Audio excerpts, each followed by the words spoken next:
নিশ্চিতভাৱে আশংকা চাওক যে আমি দেখুৱাই আছোঁ পৰিৱেশসমূহ আপোনালোকক দেখুৱাই আছোঁ পুৱাৰ ভাগৰ পৰা যে ইয়াত কেনেধৰণৰ পৰিৱেশ এটা বিৰাজ কৰিছিল আৰু তাৰ পৰৱৰ্তী পৰ্যায়ত যি হৈছিল এই মুহূৰ্ততো কন্দুৱা গেছ আৰক্ষীয়ে নিক্ষেপ কৰি আছে। তাৰ লগে লগে যদি আমি ক'বলৈ যাওঁ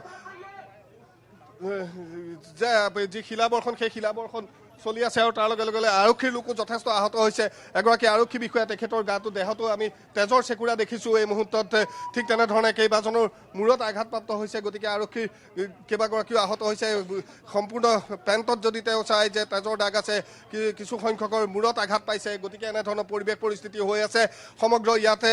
যি খেৰণি আছে যে যিসকল প্ৰতিবাদকাৰী আছিল, যিকোনো স্থানৰ পৰা তেওঁলোকে পাথৰ দলিয়াই আছে, যিকোনো স্থানৰ পৰা তেওঁলোকে লাঠি দলিয়াই আছে, যে পুৱাৰ ভাগৰ পৰা আৰক্ষীয়ে তেওঁলোকক বুজাবলৈ চেষ্টা কৰি আছিল। কিন্তু এই মুহূৰ্ততো যিসমূহ গলি দেখিছে যে কোনোবা বিল্ডিঙৰ ওপৰৰ পৰা, কোনোবা এই মুহূৰ্ততো দেখিছে এনেধৰণে এইসকল প্ৰতিবাদকাৰী বা এইসকল লোকেও এনেধৰণে ইয়াত বৰ্তমান মুহূৰ্ততো তেওঁলোকে শিলগুটি পাথৰ নিক্ষেপ কৰি আছে।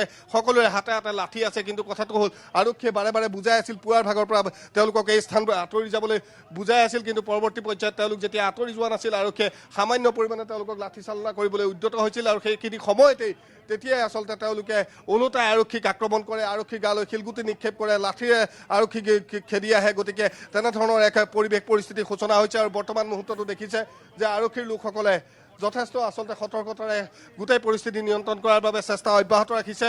চাৰিওফালৰ পৰা যিহেতু দুইটা ৰাজপথৰ দুয়ো কাষে ঘৰ আছে, সেই ঘৰসমূহৰ পাছফালৰ পৰা তেওঁলোকে শিলগুটি নিক্ষেপ কৰিছে। কোনোবা গ্ৰিলৰ কাষৰ পৰা শিলগুটি নিক্ষেপ কৰিছে। যিসমূহ এই ঘৰ দেখিছে, ঘৰসমূহৰ বেক চাইডে সেই লোকসকল তেওঁলোক আছে, তেওঁলোকে তাৰ পৰাই আৰক্ষীৰ গালৈ শিলগুটি নিক্ষেপ কৰি আছিল। আৰু আৰক্ষীয়ে সেই লোকসকলক আঁতৰাই পঠাবলৈ আচলতে বৰ্তমান মুহূৰ্তত সক্ষম হৈছে। যদিও স্থানে স্থানে তেওঁলোকে অৱস্থান লৈ আছে, যিকোনো স্থানৰ পৰা তেওঁলোকে শিলগুটি বৰ্তমান মুহূৰ্ততো নিক্ষেপ কৰি আছে। গতিকে আৰক্ষীৰ ফালৰ পৰা যিমান দূৰলৈ পাৰি সকলোৱে পৰিস্থিতি নিয়ন্ত্ৰণৰ বাবে পুৱাৰ ভাগৰ পৰা তেওঁলোকে চেষ্টা অব্যাহত আছিল। আৰু এই মুহূৰ্ততো যদি আপুনি চাই যে যিকোনো কোণৰ পৰা তেওঁলোকে এনেধৰণে শিলগুটি নিক্ষেপ কৰিছে, প্ৰকাণ্ড শিলগুটি।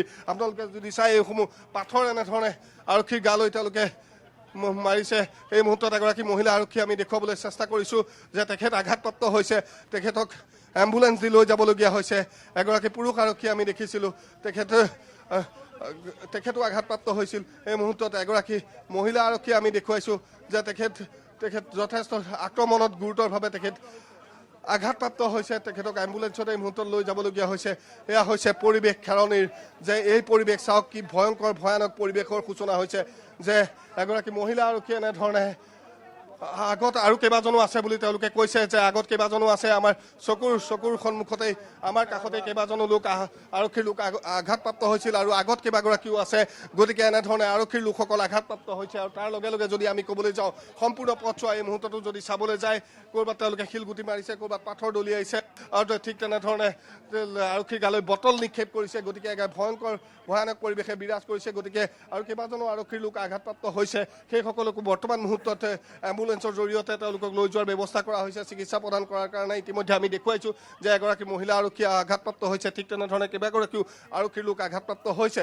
কিন্তু কথাটো হ'ল যে এই লোকসকলক বাৰে বাৰে বুজাই থকা হৈছিল পুৱাৰ ভাগৰ পৰা, কিন্তু তেওঁলোকে কোনো ধৰণৰ বুজনি মানি নল'লে আৰক্ষীৰ, যাৰ পৰিণতি তেনেধৰণৰ পৰিৱেশ পৰিস্থিতি উদ্ভৱ হ'ল খেৰণিত। আৰু এই মুহূৰ্ততো কিন্তু যিসকল লোক আছিল সেই লোকসকল আমি কৈছোঁৱেই, যিটো মূল পথৰ কাষে কাষে মানুহৰ ঘৰ বা কাষে কাষে গাঁওসমূহলৈ সোমাই যোৱা পথ আছে, সেই পথসমূহত কিন্তু তেওঁলোকে বৰ্তমান মুহূৰ্ততো অৱস্থান কৰি আছে। আৰু সেই স্থানৰ পৰা এই স্থানলৈ আচলতে শিলগুটি নিক্ষেপ কৰি আছে।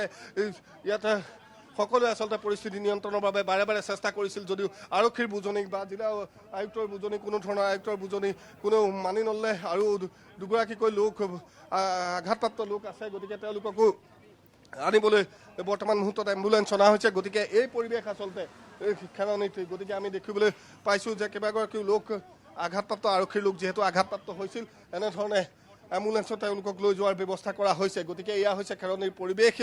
সতীৰ্থ মহেশে যথেষ্ট সতৰ্কতাৰে তেওঁ এই দৃশ্যসমূহ আপোনালোকক দেখুৱাই আছে। গতিকে এই মুহূৰ্তত যদি ক'বলৈ যায় যে এই মুহূৰ্ততো পৰিৱেশ অতি ভয়ানক হৈ আছে।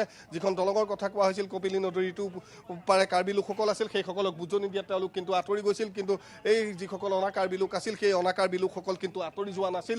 পৰিণতি বৰঞ্চ তেওঁলোকে আঁতৰি নগৈ আৰক্ষীৰ গালৈ অৱশেষত তেওঁলোকে শিলগুটি নিক্ষেপ কৰিছিল, আৰক্ষীৰ গালৈ লাঠি দলিয়াইছিল, যাৰ পৰিণতিত কেইবাগৰাকীও আৰক্ষীৰ লোক আহত হৈছে। গতিকে পৰিৱেশ পৰিস্থিতি স্পৰ্শকাতৰ হৈ আছে।